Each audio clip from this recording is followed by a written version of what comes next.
Bonjour les amis, j'espère que vous allez bien. Chez nous, tout est ok. On a un grand plaisir de vous retrouver pour une nouvelle recette. Alors, ce soir, ça va être une salade de poulet douce piquante. Voilà, vous allez me dire, mais qu'est-ce que c'est que ce bazar? Eh bien, vous verrez qu'on va mettre ensemble des saveurs peut-être un peu improbables. Et on va vous expliquer tout ça. Voilà, alors on avait cuit un poulet ce midi au four. Et donc, il en reste. Et c'est avec ces restes de poulet, justement, qu'on va préparer une salade pour notre repas du soir.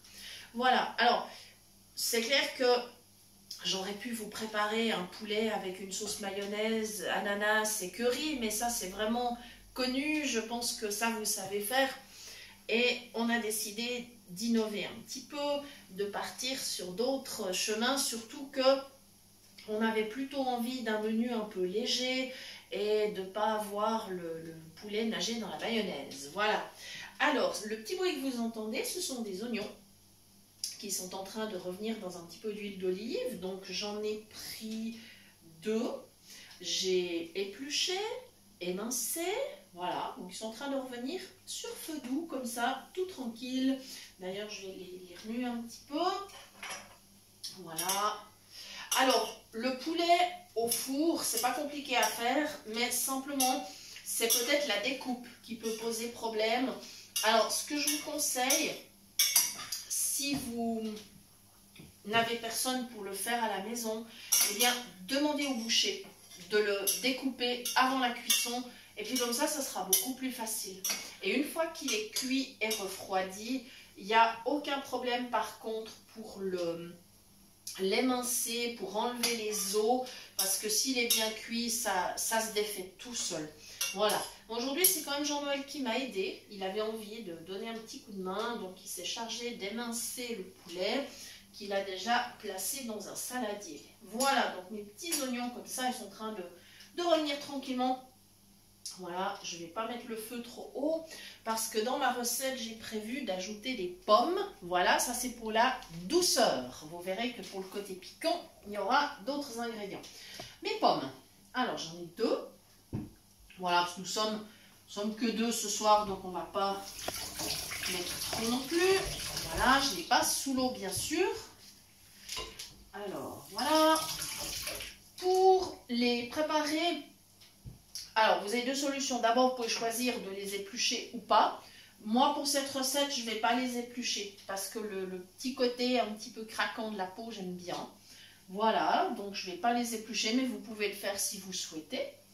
Le meilleur moyen d'éplucher les pommes, c'est en rond, c'est-à-dire en partant depuis le haut, où il y a la queue de la pomme. Vous partez en rond avec le couteau économe et vous faites des spirales tout autour de la pomme jusqu'au fond. Et puis, c'est vraiment le moyen le plus simple. Maintenant, pour préparer, pour évider, il y a 2 solutions. Soit le vide-pomme, qui est un petit ustensile, je pense que tout le monde a dans sa cuisine, soit le couteau. Moi, je préfère le couteau, c'est une habitude, parce que le vide-pomme, c'est bien, c'est super bien, mais parfois, les pommes, elles ne sont pas toujours droites, hein. Et puis des fois on plante le vide-pomme et on s'aperçoit qu'on est un petit peu à côté puis qu'il reste encore des petits bouts de cœur ou de pépins. Alors c'est pour ça qu'au final, moi, je préfère utiliser le couteau. Donc je vais partager une première fois en 2. Voilà. Donc j'ai pris un couteau pas trop acéré. Voilà. Donc voilà, j'ai des quarts et simplement avec le couteau, je donne un petit coup tout le long du quartier que j'ai. Voilà. Et puis c'est très facile. Voilà, il n'y a pas de souci en fait. Voilà. Il faut bien maintenir quand même le quart dans la main, maintenir fermement. Et puis avec le couteau, on longe. Voilà, donc c'est vraiment simple. Voilà. J'ai commencé par les oignons parce que j'aimerais que mes oignons soient bien fondants et que, au contraire, mes pommes gardent quand même un tout petit peu de fermeté. Il ne faut pas qu'elles tournent en compote. Voilà, c'est ça que je veux dire en fait. Voilà pour la pomme, la première. Maintenant, je vais tout de suite préparer la seconde et après, je pourrai aller faire mes petits morceaux. Voilà. Donc c'est une recette légère, voilà. Pour un repas du soir, c'est bien léger. Nous après on a prévu des fruits comme dessert. Mais après si vous souhaitez par exemple à côté préparer du légume ou éventuellement peut-être encore pourquoi pas une petite salade verte, il n'y a pas de souci.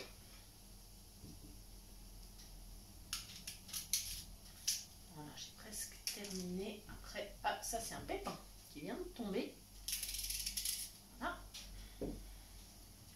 Et le dernier quartier. Voilà.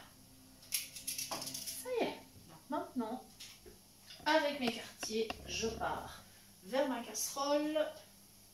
Voilà. Et je commence à faire des petits morceaux. Voilà. Et comme d'habitude, hein, si vous préférez, prenez la planche.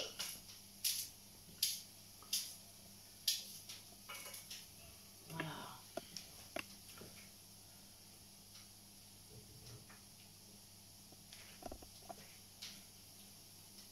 C'est une petite recette facile qui sera assez rapidement prête.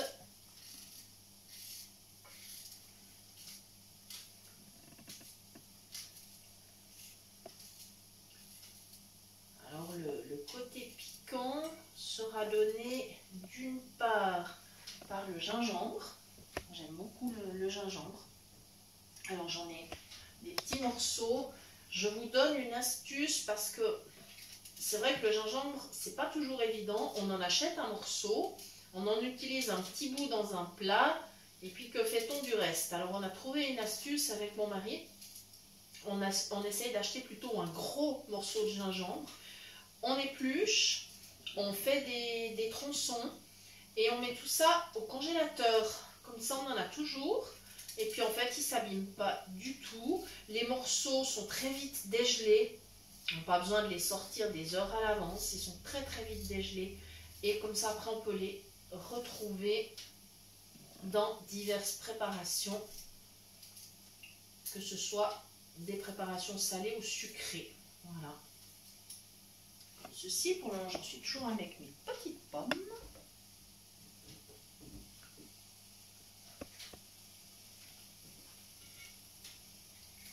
Voilà, j'essaye d'écouter que ça ne brûle pas dans ma casserole. Voilà.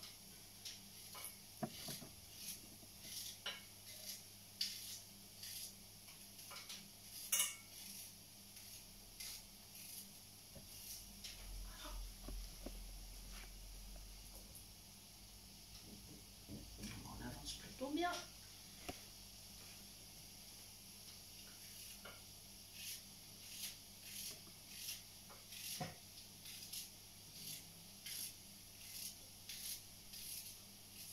Voilà, toujours avec mon couteau.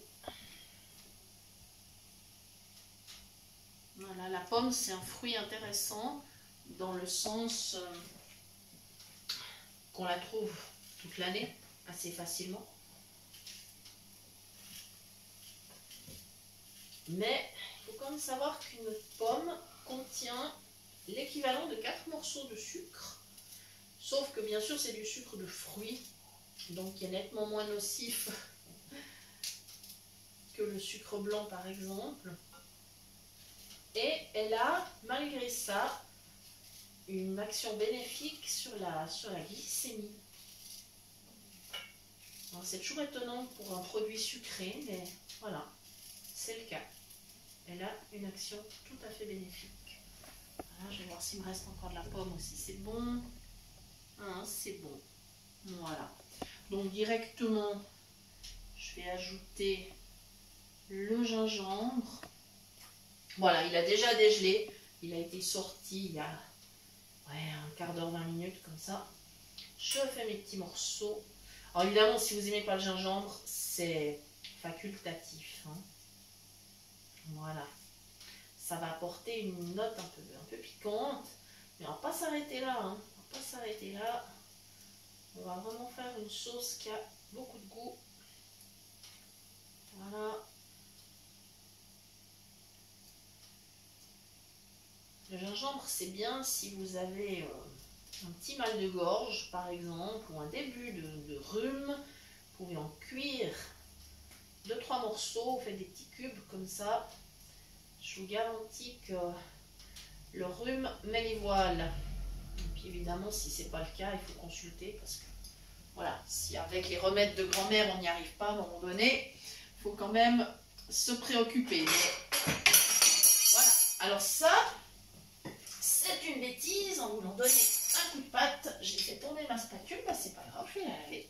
Voilà, ça c'est les petits aléas du direct, hein. Voilà. Ça y est, c'est bon. Voilà, ce sont les aléas du direct. Ça n'est pas grave. Maintenant, je vais aller remuer mes oignons, mes pommes, mon gingembre. Voilà. Comme ceci. Alors, on n'est pas tout à fait dans un plat asiatique. On y est à moitié, parce qu'il y aura quand même... Disons qu'en cuisine asiatique, on n'utilise pas vraiment des pommes. Voilà. J'ai du jus de citron, on n'utilise pas vraiment du jus de citron non plus. Voilà, c'est un petit amalgame, une façon d'allier les cuisines du monde. Voilà, voilà. Maintenant, je vais mettre un peu de sauce soja. Ça donnera le côté un peu salé. Voilà. Et c'est vrai que dans les plats où il y a du gingembre, en général, il y a de la sauce soja avec. Pas toujours, hein, pas dans tous les pays, mais... Voilà, à l'oreille. Toujours à l'oreille. Comme ceci. J'allais récupérer mon jus de citron. J'ai pressé 2 citrons. Voilà. Avec mon presse-agrumes, qui est un presse-agrumes on ne peut plus simple. Voilà. Mais souvent, c'est toujours les outils les plus simples qui vont mieux. Voilà. On a en fait pas tellement besoin d'appareils ultra sophistiqués. Voilà. On peut faire la cuisine avec un matériel tout à fait basique. Voilà. Et maintenant, la deuxième touche de piquant, ça va être la pâte de curry rouge. Alors ça, c'est un ingrédient que vous trouvez facilement au rayon des produits asiatiques. Voilà, c'est une pâte qui est plutôt utilisée dans la cuisine thaïlandaise.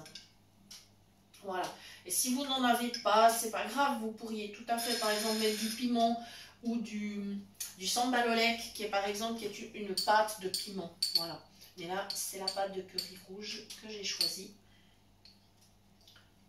Voilà, je vais essayer de ne pas exagérer quand même parce que j'ai déjà le gingembre.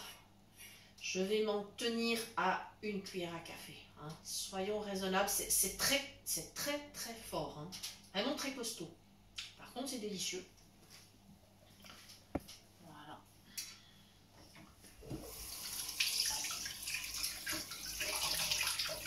Il y a aussi de la pâte de curry verte. Très sincèrement, je n'ai pas remarqué qu'il y en ait une qui soit plus redoutable que l'autre. J'ai réussi à en mettre à côté, bravo. Bon, ben c'est pas grave, je vais nettoyer tout ça après, c'est pas grave. Je suis très à droite ce soir, mais ça fait rien. Ça fait rien, c'est des petits dégâts qu'on peut réparer, donc voilà. On va pas du tout s'en inquiéter en fait. Voilà. Voilà, ma spatule. Voilà. Maintenant, je vais remonter le feu parce qu'il va falloir quand même que ça cuise un petit peu. Voilà, je vais rajouter un petit peu d'eau, pas trop, hein. Alors ma petite astuce, moi c'est que j'en mets dans le couvercle de la casserole. Voilà, pas exagérer. Et on va laisser la cuisson se poursuivre. Je vais évidemment bien remuer pour que ma pâte de curry soit bien répartie avec le tout. Voilà, donc je vous résume ce que j'ai mis. Donc j'ai fait revenir des oignons en Ensuite, j'ai ajouté des petits morceaux de pommes, donc 2 pommes. J'ai ajouté un jus de citron, de la sauce de soja et du gingembre et de la pâte de curry rouge. Voilà. Et maintenant, je vais laisser mijoter. Alors, pas trop longtemps, il ne faut pas que ça tourne en compote. Voilà. Et à la fin, eh bien, je n'aurai plus qu'à verser ça sur mon poulet dans le saladier. Je vais bien remuer. Je peux laisser après un petit moment au frigo, par exemple, pour que ça soit bien rafraîchissant. Voilà. Et ma recette sera prête. Voilà. Eh bien, il me reste à vous remercier de nous avoir suivis. Voilà. Apparemment, on a réussi à activer les commentaires. Donc, j'espère que pour la navigation, ça va. Si c'est trop compliqué, dites-le nous, puis à la limite on les désactivera si vraiment, voilà, donc dites-nous ce qui est le plus confortable pour vous. Voilà, merci beaucoup. Je vous rappelle que vous pouvez nous écrire bien sûr à l'adresse suivante cuisinepratique@mail.ch et que dorénavant nous sommes diffusés bien sûr sur notre chaîne Cuisine Pratique pour les non-voyants et également sur la chaîne de l'association Phoenix que nous remercions de nous accueillir pour cette collaboration. Voilà, merci à tous, passez une très belle soirée et à bientôt pour de nouvelles idées cuisine.